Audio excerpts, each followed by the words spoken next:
All right, human resources in events and facilities really goes back to the very last module, right? That how much bandwidth you have and all of those things was exactly what I was talking about.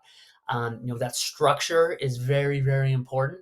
And what is really key is how much of that is done in-house and how much of that is done via a third party. So what I mean by that is concessions. Are you going to sell your concessions in-house, or are you going to hire a company to do that?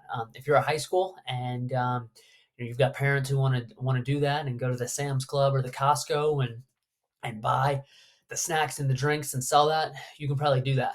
If you're a major stadium, 99% of the time you're outsourcing. Aramark, Centerplate, Sodexo. These are all companies that do that, and they do it for a living. And so there are very few stadiums that sell their own concessions. One, it's not fun to do. I've run concession stands. It's not fun. Two, risk. That's something we'll talk about in our next video here. But the legal risk of maybe serving someone alcohol underage or things like that shifts to a third party venue.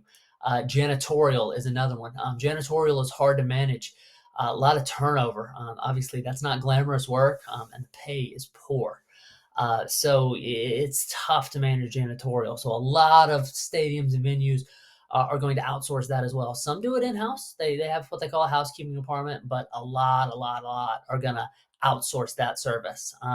Some may outsource all facility management. There are companies that do that. The Oakview Group, what used to be SMG, that their name has changed. These companies come in and they run the venue for you. Comcast Spectacor does this, and they come in and run the venue. They do it for colleges, they do it for cities, so for some pro venues, and it's pretty different. You're maybe not as invested if you're a third party. That's the way the Jacksonville Jaguar Stadium is run. That was formerly a SMG, and you're not as invested in the facility if you maybe not work for the organization. But with that said, again, shifting liability and shifting things like that. So HR functions, how we staff our facilities, particularly if we're outsourcing or if we're doing things in-house, is very, very important in our overall facility operations.